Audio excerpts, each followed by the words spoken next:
Will you check under the bed and make sure there's no Disney executive? Have you ever seen someone light a fire, then act surprised when the whole house burns down? That's basically Rachel Zegler during the Snow White fiasco. Disney's remake was already circling the drain. But then South Park came along and casually shoved it off a cliff with their classic "we don't care if you're offended" energy. Classic South Park. While Rachel Zegler was still trying to make sense of the backlash surrounding Snow White, South Park didn't wait around. They didn't analyze, they didn't tiptoe, they dove headfirst into the fire. In the Pandaverse special, they didn't just throw shade, they lit up the entire franchise like a 4th of July bonfire. Rachel, Disney, the remake, nothing was spared, and because it's South Park, they didn't soften the blow, they amplified it. They turned what was already a public relations nightmare into a full-blown animated takedown, injecting the whole fiasco into the cultural bloodstream with brutal precision. It left Disney scrambling to save face while the internet laughed and kept replaying the carnage. Oh, not again. Yeah, only this time, it wasn't just me. They were taking all my favorite people and replacing them with diverse women complaining about pets. To really understand how things spiraled, we've got to rewind to how Disney even got here. For the last few years, the company has been in a full-blown identity crisis. Somewhere along the line, Disney stopped being the studio that told magical, heartfelt stories and became the studio desperately trying to stay relevant. Every move felt more like a marketing stunt than creative vision. They weren't innovating, they were reacting, trying to appease every audience at once. They ended up pleasing almost no one. Each reboot, each modern reimagining, each bold update came off less like a love letter to a classic and more like a corporate memo passed through 10 diversity consultants and a branding agency.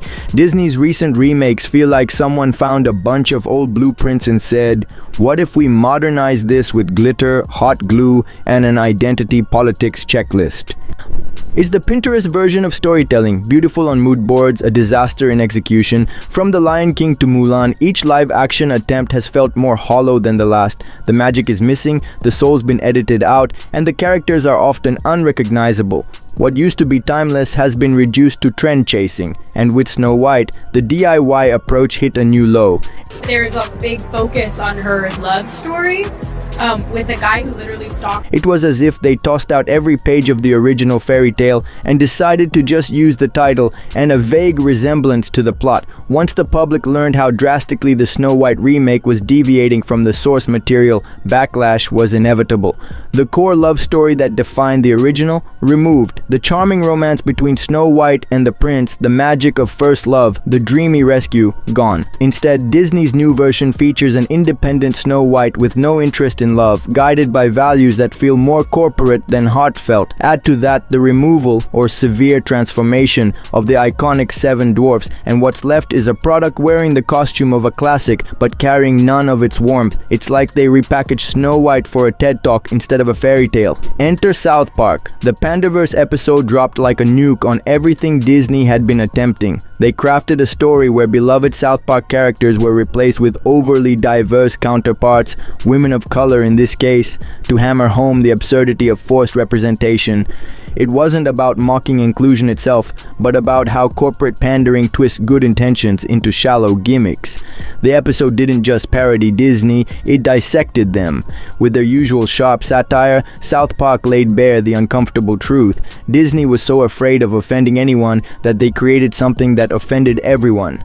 Cartman becoming a black woman in the Pandaverse wasn't just a joke, it was a punchline with layers. It mocked the idea that studios think they can slap identity labels on characters and call it progress. South Park was pointing out that diversity without depth is just window dressing. It was a brutal, hilarious mirror held up to Disney's strategy, representation for the sake of optics, not substance. Cartman's transformation was the exclamation point on the idea that studios are more invested in appearing progressive than actually telling stories that resonate. In the pursuit of staying relevant and appearing progressive, Disney seems to have tripped over its own storytelling. What once were sweeping narratives filled with timeless emotions and rich character arcs are now often reduced to hollow showcases of corporate virtue signaling. Instead of being guided by the heart of a story, their recent approach feels driven by market analysis and social media trends. South Park's Pandaverse special didn't just mock this trend, they eviscerated it. They pointed out what many fans had been saying under their breath. When plot becomes secondary to pandering, everyone loses. All of Andrew's scenes could get cut. Who knows? It's Hollywood. It's not that audiences are opposed to fresh perspectives or modern values, far from it, but they still want good stories, characters that evolve naturally, and messages that feel genuine. When studios start treating stories like diversity templates instead of living, breathing narratives, they strip away the emotional core. The stories become sterile. Characters feel like ideas, not people, and even the best intentions come off as patronizing, leaving viewers disconnected. In South Park's eyes, Disney had turned storytelling into checkbox management, and they didn't hesitate to drag that brutal truth into the spotlight. True diversity in storytelling is a beautiful thing. It brings new voices, cultures, and experiences into the spotlight, giving everyone a chance to see themselves in the stories we cherish.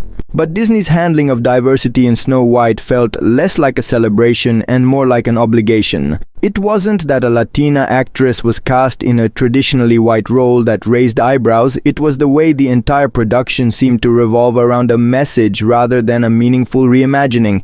Instead of creating a new fairy tale rooted in Latin culture or crafting a clever and respectful update to the original, Disney opted for a mismatched fusion. The decision didn't come across as bold or visionary, it came across as marketing. Rachel Zegler wasn't given the chance to play a powerful new version of Snow White. She was handed a loaded symbol, expected to carry both the legacy and the controversy, all while the script quietly dismantled the very story she was meant to lead. South Park didn't go after diversity itself. They went after the misuse of it, the way Hollywood hides behind it when their writing is weak. Because when diversity is reduced to a bullet point on a pitch deck, it's no longer empowering, it's exploitative. As details trickled out about Disney's live-action Snow White, the sense of disconnect only grew. Fans weren't just hearing about creative updates, they were learning that core elements of the original film were being stripped away entirely. The prince, barely there. The love story, deleted. The magic and wonder that made the original such a timeless fairy tale, replaced by vague empowerment themes that lacked heart or context. This wasn't modernization, it was subtraction. The Seven Dwarfs, one of the most iconic ensembles in Disney history, were nowhere to be seen in early press images. In their place stood a strange group of diverse companions with little explanation and even less personality. The decision to remove the dwarfs, reportedly out of concern for offending sensitivities, ended up offending just about everyone. Fans of the original felt betrayed, people who valued genuine inclusivity felt patronized, and Disney, trying to avoid backlash, walked straight into it. What was marketed as a bold new take began to look more like a husk of something once beloved. Instead of more, Disney gave us less romance, less charm, less soul. Then came Rachel Zegler's interviews, easily one of the most damaging elements of the entire saga.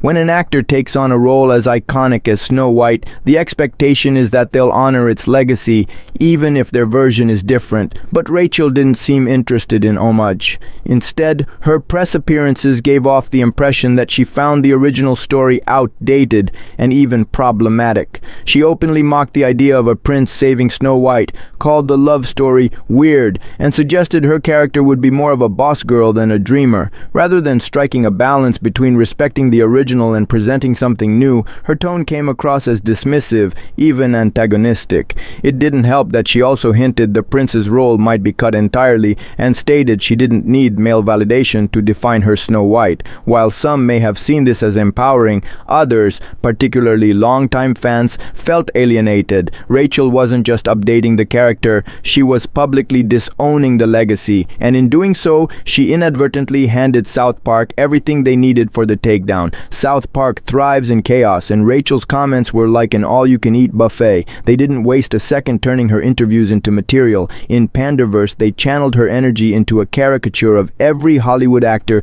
who seems to resent the very films they star in. They mocked the irony of someone playing a legendary role while simultaneously trashing everything that made it legendary. Their message was clear. If you're this embarrassed by a story, maybe you shouldn't be the face of its revival. But South Park didn't stop at Rachel. They zoomed out and torched the entire machine behind her. They targeted the studios that greenlight these projects not out of love for the source material, but out of fear. Fear of backlash, fear of being seen as outdated, fear of not appearing woke enough. They mocked the formula: take a classic, drain its soul, fill it with buzzwords, and expect applause. And they reminded everyone why audiences are so frustrated, because they can tell when a story's heart has been replaced with a corporate script. One of the strangest turns in this entire saga was the handling of the seven dwarfs. For decades, they were more than side characters. They were the emotional backbone of Snow White. Each had a distinct personality, a memorable moment, and a sense of charm that stayed with audiences long after the movie ended. In the remake, that ensemble was discarded, seemingly in favor of a new cast of undefined CGI-enhanced travelers. The visuals released confused everyone. Were these the dwarfs? Were they something else entirely? Why were they there? Disney's intention may have been to avoid outdated tropes or potentially offensive representations, but instead of innovating with care, they just deleted. And in doing so, they removed one of the most recognizable and beloved parts of the entire film. South Park mocked the swap with precision, portraying the new characters as hollow stand-ins and random filler. It was a parody of Hollywood trying so hard not to offend, they end up offending fans, audiences, and even the legacy they claim to protect. If The Little Mermaid taught Disney anything, it should have been the importance of balance. That remake had its controversy, sure, but it still told the same core story, kept the romantic thread intact, and respected the emotional beats that made it a classic. Snow White should have been a lesson learned. Instead, it became the example of what happens when a studio learns nothing at all. Despite months of backlash, negative press, social media roasts, and leaked behind-the-scenes drama, Disney continued to double down. They didn't rethink the direction, they just tried to polish the same flawed product. Rewrites and reshoots were ordered, but the heart of the problem, lack of story, forced messaging, and miscasting remained untouched. And as South Park pointed out, you can't fix a story's soul with CGI and slogans. When the dust settled, what remained wasn't just a failed movie, it was a case study in how not to reboot a classic. Rachel Zegler found herself at the center of a cultural storm she didn't seem prepared for. She went from rising star to meme fodder, her every quote resurfaced, repurposed, and mocked. Disney, once seen as the master of timeless storytelling, became the punchline of endless online ridicule. And South Park, they emerged from the chaos stronger than ever, with fans cheering their unapologetic commentary. The damage, though, wasn't just reputational, it was emotional. Audiences lost faith.